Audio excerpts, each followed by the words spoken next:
eu queria perguntar para ele é o que ele acha na questão de livre-arbítrio e predestinação, porque eu vejo muitos cristãos falando, não, porque nós temos livre-arbítrio, não, porque nós somos predestinados. O que você pensa sobre esse assunto? Nós tínhamos livre-arbítrio. Nós tínhamos livre-arbítrio enquanto éramos criaturas de Deus. Você pode escolher se quer o lado esquerdo ou o lado direito. Só esse é o seu livre-arbítrio. Quando eu ilustro essa situação de livre-arbítrio, eu costumo dizer o seguinte: você já contratou um pedreiro para fazer um serviço na tua casa? Sim. Já contratou para fazer uma empreita? Pagou ele e ele não veio para terminar?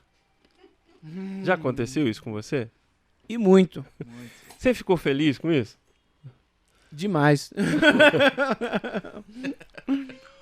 Fiquei tão feliz que me deu até raiva. Eletricistas, pedreiro, funileiro, várias pessoas que você paga antes para ela poder prestar um serviço para você, e muitas vezes,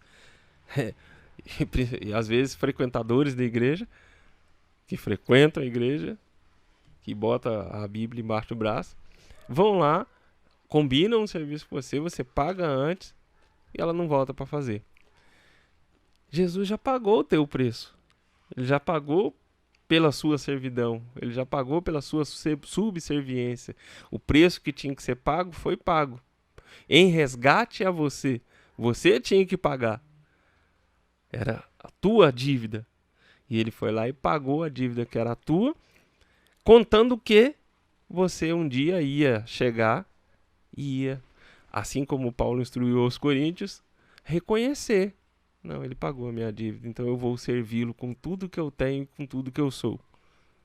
Já está pago, eu tenho que fazer. Então, não, livre-arbítrio existe até o momento em que eu aceito que eu sou agora servo de Deus. Eu sendo servo de Deus, tem coisas que eu vou ter que fazer, mesmo que a minha carne não queira fazer. Pois, quando eu ia lá no forrozinho, eu gostava de tomar um tingó. Eu gostava de dançar. Eu gostava de fazer. E o meu velho homem continua gostando. Por que eu deixo de fazer? Porque agora eu sou servo de Deus e ele não aprova que eu tenha várias mulheres. Ele não aprova que eu não cuide do templo que é dele, enchendo ele de cachaça. Ele não concorda que eu tome, às vezes, uma coisinha e consiga me controlar tomando minha biritinha. Mas o cara que está do lado não consegue, ele vai tomar uma junto comigo, mas eu vou parar nessa uma, ele vai continuar tomando, vai chegar em casa e colar o brinco da mulher, vai bater no filho, vai fazer isso, vai fazer aquilo, e a culpa vai ser minha. Eu deixo de fazer determinadas coisas, eu paro de fazer determinadas coisas, porque agora eu não tenho mais o meu livre-arbítrio. Não é porque eu não quero fazer. Querer, a minha velha carne quer. Sim. Porque pecado é gostoso. Se não fosse gostoso, ninguém fazia. Mas agora eu submeto a minha carne a Deus e esse livre-arbítrio deixa de existir. Quanto à predestinação, escolheu e predestinou, só o fato de você parar para ouvir, se você parou 1 minuto e está me ouvindo, é porque você já tem essa marca. Você já é um dos predestinados. Você já foi um dos escolhidos. Muitos são chamados, mas poucos são escolhidos. O que significa muitos chamados e poucos escolhidos? Todo mundo já teve a oportunidade de ouvir falar de Jesus.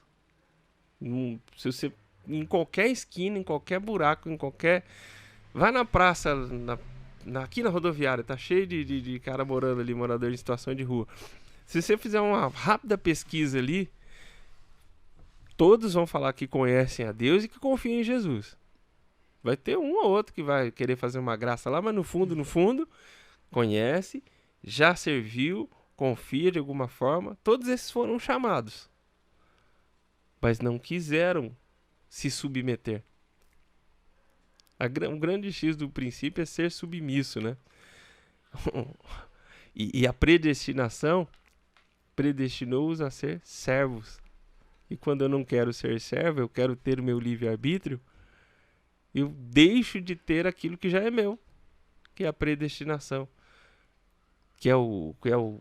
Sim, nos escolheu, sim, morreu por nós, sim, está por nós em tudo, mas quando eu deixo de querer essa subserviência, de deixar o meu livre-arbítrio de lado e deixar com que agora ele comande, eu perco essa predestinação. Então, somos sim predestinados? Somos. Muitos chamados. Escolhidos são aqueles que o Espírito Santo, através daquela semente que foi plantada, foi lá, fez o trabalho dele e começou a nascer um algo, nascer uma vontade, nascer um eu quero ser servo.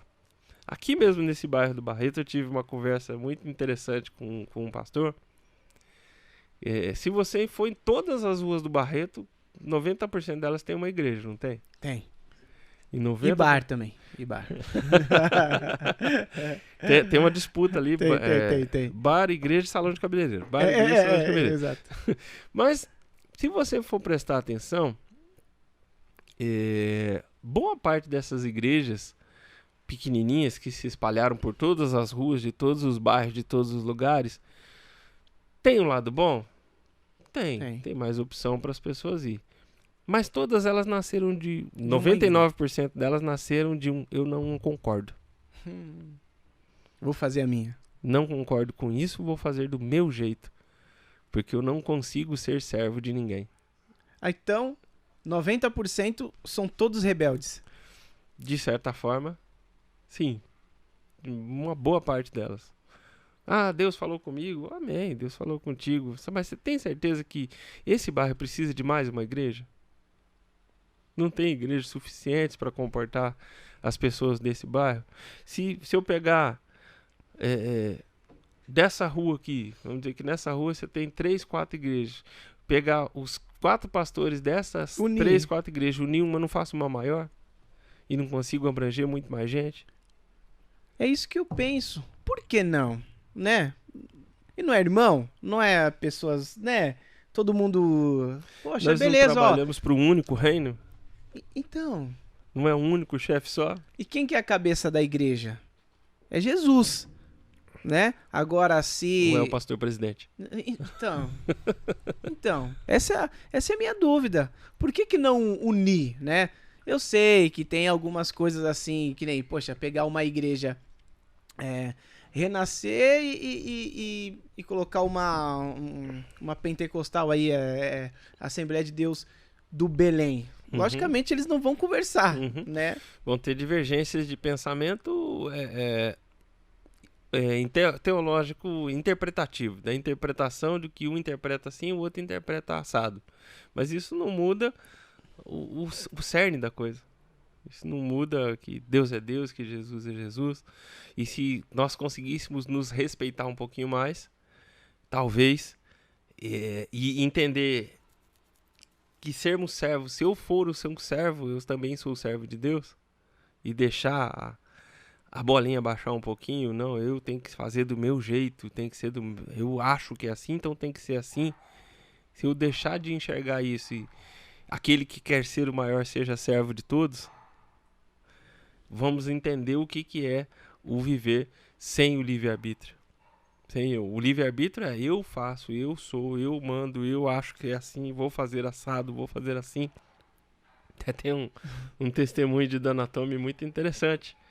Estávamos no monte, em oração, o profeta já cola do nosso lado, um profeta de uns 2 metros de altura, 3 de largura. Aquele hino, né? Olho e vejo a descomunal muralha. Veio uma muralha do lado nosso, aponta para nós e fala: comer um prato de arroz com ovo não é humildade. Não entendemos nada na hora. Nossa. Que é isso? Será que eu tô desprezando alguém? Eu falo com todo mundo e tal, não sei o quê.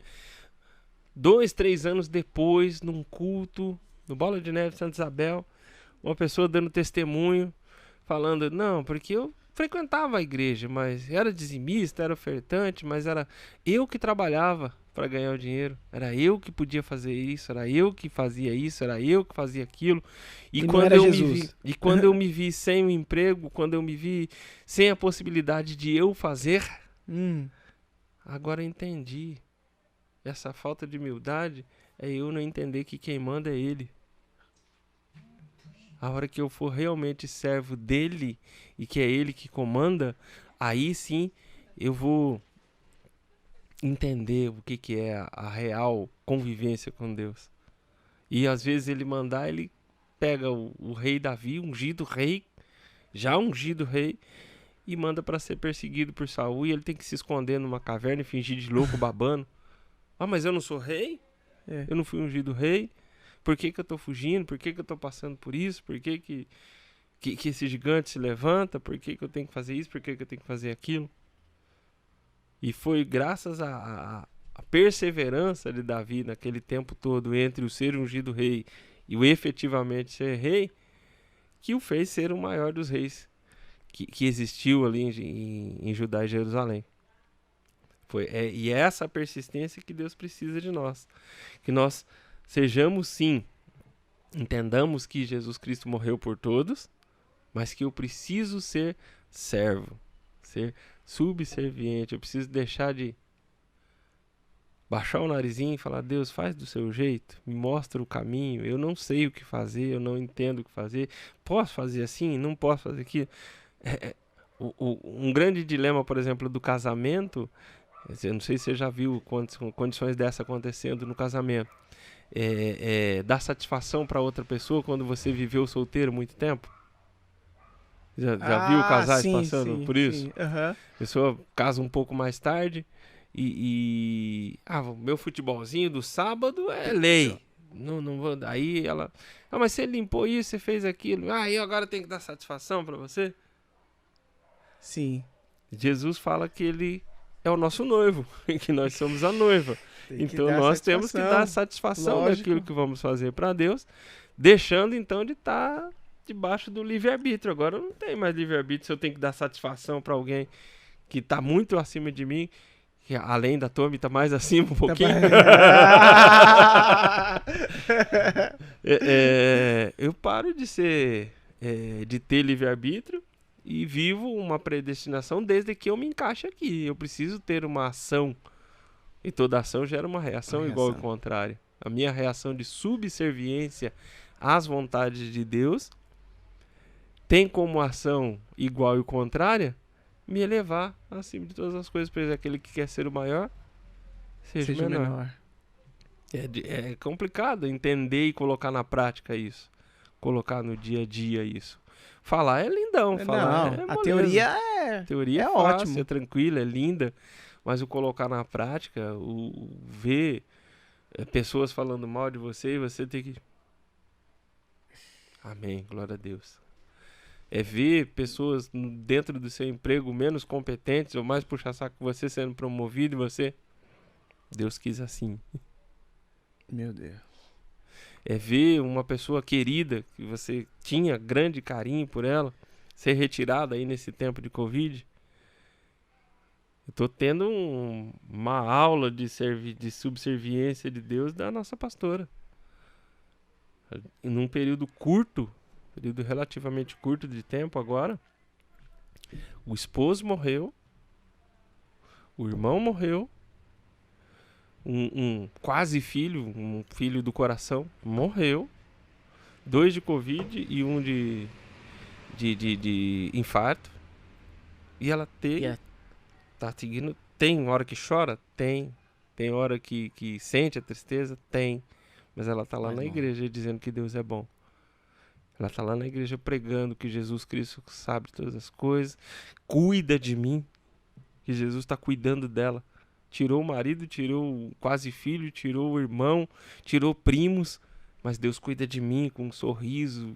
A hora que é interessante que ela chega no culto e começa a chorar.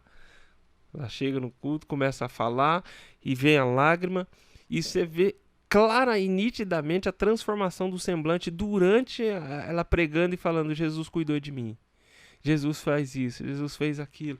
E você vê essa mudança de semblante, você vê o sorriso nascendo, você vê o olho mudando, você vê a lágrima secando, e daqui a pouco ela mesmo já está descendo a lenha, não é? Nossa, cara. Mas é uma aula do que é ser subserviente a Deus e entender que Deus cuida de todas as coisas, ainda que a gente não entenda o que é isso. Agora imagine uma pessoa dessa sem Jesus. Será que ela passava tranquilo? Não. O que ela ia pensar? Né? Deus mau, esse Deus que me tirou tudo que eu tinha. esse Deus que arrancou de mim tudo ela com certeza não voltaria nem na porta da igreja se fosse uma pessoa que tivesse mais ou menos convertido, porque tem muito crente que só vai na igreja, né? Se ela tivesse mais ou menos convertido, nunca mais ela entrava na igreja. A gente vê a conversão e vê o que é realmente servir a Deus, não é na hora que tá tudo legal. Tem uma máxima, né, que é muito fácil dar glória a Deus porque a sua vida tá boa. Muito fácil, tá aí, tá com as contas tudo tá paga. tudo certo. E eu acho que é completamente ao contrário. É muito mais fácil dar glória a Deus do que o bicho tá pegando pro nosso lado, porque aí a gente vai orar, aí a gente vai buscar Deus, aí a Se gente... tá tudo bem, né? Aí,